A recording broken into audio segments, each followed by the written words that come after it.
Hey, before you watch this thing, hit subscribe, would you? Welcome to Sense of Style. I'm Stuart. 8 fragrances with attitude.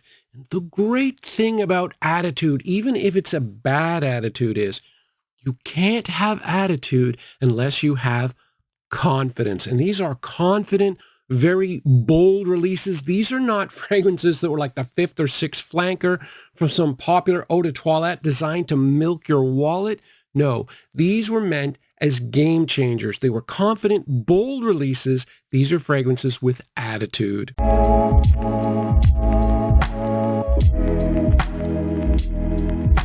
Fragrance number 1, this is Valentino Uomo Intense. And aside from Dior Homme Parfum, which was really a niche-like release, this was the first use of leather and iris in a mass-appealing style fragrance, and it worked. It worked so well. It's such a hard thing to do because iris is a moderate projector. It's more mature and more sophisticated, whereas leather is a strong projector. It is more earthy. It is more dirty. So to put the two together and get the feel right is very difficult, and yet they pulled it off here. And the reason I say that this is more of a popular release compared to Dior Homme Parfum is very simple. It's due to the sweetness. You've got vanilla and tonka in here, and it's a much sweeter fragrance than Dior Homme Parfum. So definitely more designer-like, and it's been extremely popular. The one thing about this fragrance, though, is a lot of people compare it to Dior Homme Intense. I've never understood that because Dior Homme Intense uses ambrette, which is a mild amount of sweetness. This has vanilla and tonka. It is much sweeter. And this has leather, and Dior Homme Intense has none. So it's a very different fragrance in my mind. I do think, though, that the leather helps the projection of the iris. Iris is normally, as I said, a moderate projector, but when you combine it with leather and vanilla, which also projects a lot, it leads to an iris fragrance with massive projection, and I think that's one of the reasons for its popularity. Fragrance number 2 is Prada L'Homme Intense, and I think this fragrance owes its very existence to the success of Valentino Uomo Intense, but they did it the Prada way. They toned down the sweetness. So you've got tonka and amber instead of tonka and vanilla. And then they toned down the leather and pumped up the iris. And so it's more sophisticated, more the Prada way. The odd thing about this fragrance, though, it is the one fragrance in my collection that, depending on when I wear it, I can find it as like the nicest thing I've ever smelled, or where in the wrong situation, it comes off as too sweet. I really think people need to focus more on wearing the fragrance in the correct environment, and this one works so well when it's a little bit cooler out. One more thing about this fragrance is you can get it right now at the discounters for $85. 2 years ago, everybody said it was discontinued. I had somebody email me and rant at me for talking about it when it was discontinued. Discontinuation in a very secretive industry that you don't know. I don't know. Ash doesn't know. Steven doesn't know. It's a secretive industry. All that happened with this was production was moved, partially due to IFRA regulations, from Spain to France. So production decreased considerably. It was hard to get in North America. This has not been discontinued, and it's a fantastic fragrance. Fragrance number 3 is Hermes Eau de Parfum Intense. And given some of my comments in my last video about Christine Naylor, you might expect me not to like this. But look, I like Christine's releases. I really do. And I love this release. I think it's great. I'm just saying that a lot of her fragrances are not popular with men. I'm not every man. Every man is different. But I think this is an extremely bold and risky release because I now, after wearing it for as long as I have, I think this was Hermes's attempt at making a true gourmand. But being Hermes, they did it in a super weird way. Putting coffee together with licorice was a really strange move, but I like it. And the reason I know I like it is when I got it, I sprayed it on and I thought, oh, it's pretty good. And then I reached for it again and again and again. There's something addictive about this. Also, the original Terre release did not take off right away. So I certainly didn't like it. It took me a long time before I did. I think in time, this one will go down as a very popular release. I mean, at the very least, it's super strong. It lasts a long time. It's very sweet. It is appealing. To me, the core of this is essentially coffee, and licorice, which to me comes off as more mildly sweet rather than hardcore licoricey. So the mildly sweetness with the coffee and then the citrusy of the bergamot, that's what I get from this. I don't get the stone note at all, but I think it's an excellent release. It's definitely bold. Fragrance number 4 is Moschino's Toy Boy, something that I'm sure is not going to be a big surprise to anybody, definitely a bold release, but I have noticed a trend here. So this fragrance was the first male release by a new creative director, Jeremy Scott. The same thing happened at Gucci at their big bold release, Gucci Guilty Absolute.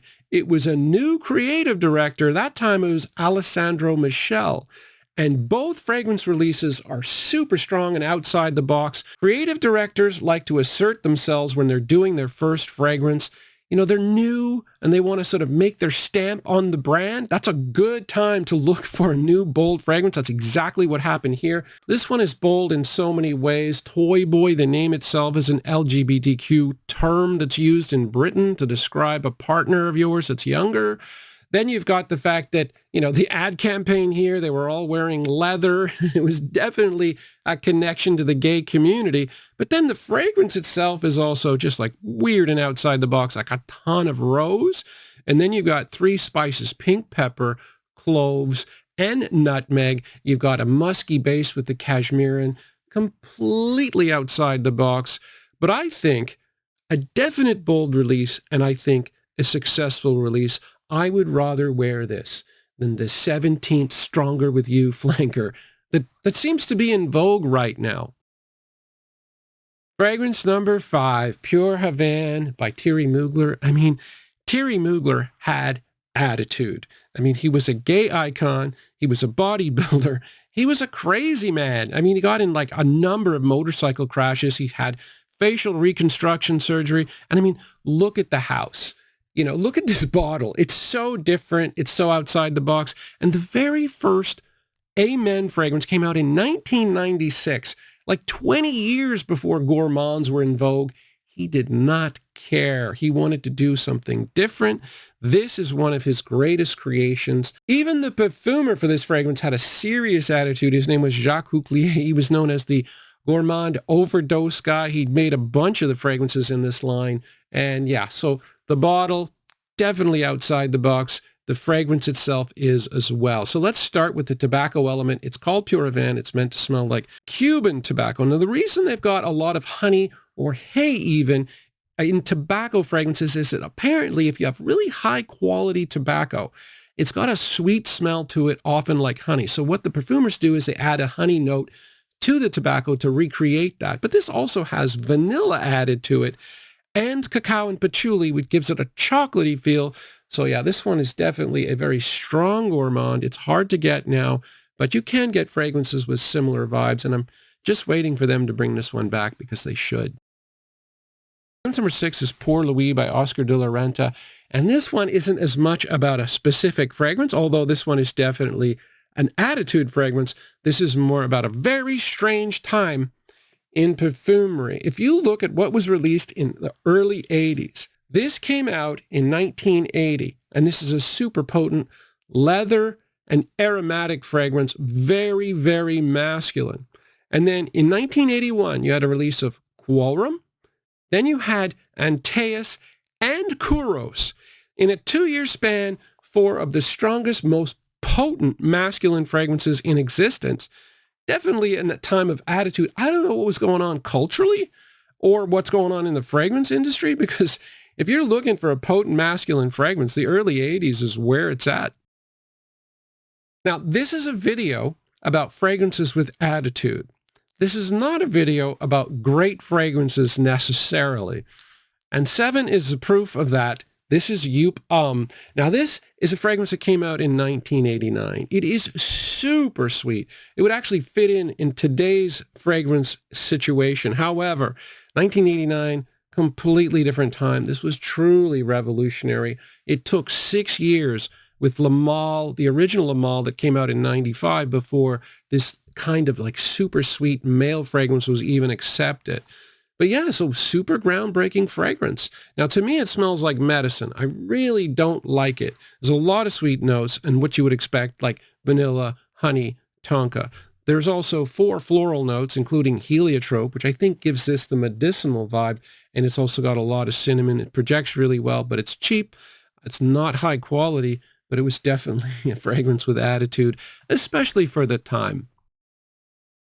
And finally, we have what I think is the last truly innovative release from the House of Creed, which is Creed's Viking. It came out in 2017, and it came out to moderate success, certainly not as successful as some of their top fragrances. However, it has been a lot more successful than their Amber Universe releases, where they were just trying to copy the styles of everything else. Fragrances like Delphinus and Centaurus really haven't done that well, especially in the fragrance community. This one, moderate, mainly because it really did go against type. But I like it, and a lot of people do. So, I mean, you talk about a bold release. They were going after an absinthe note, and absinthe really isn't that pleasant. It's an alcoholic beverage. It was really popular at the turn of the century in Paris. Creed was a Parisian house for a long time, so that made sense, and they went for it. Now, it's got a little bit of garnish to it. It's got the lavender you might get in a absinthe cocktail. It's got mint as well. It's got pink pepper. It's got allspice. A few things that you might put in an absinthe cocktail, but it comes off to most people as a more mature scent. It comes off as almost a little bit like Old Spice. I don't get that, but I've heard a lot of people say that. Really strong. I think it's an excellent release. It's certainly a bold release. And yeah, look, I don't know if it's become pretty obvious, but I definitely like innovation. I like creativity. I kind of do that with the channel a little bit. I'm trying to make it a little bit different than what you're going to get in the other channels. So hopefully you can understand what I'm doing. You either understand it or you don't, but I do like boldness. I do like creativity. And I like a lot of these fragrances, even though a lot of people may not. Anyway, thank you for watching. Take care.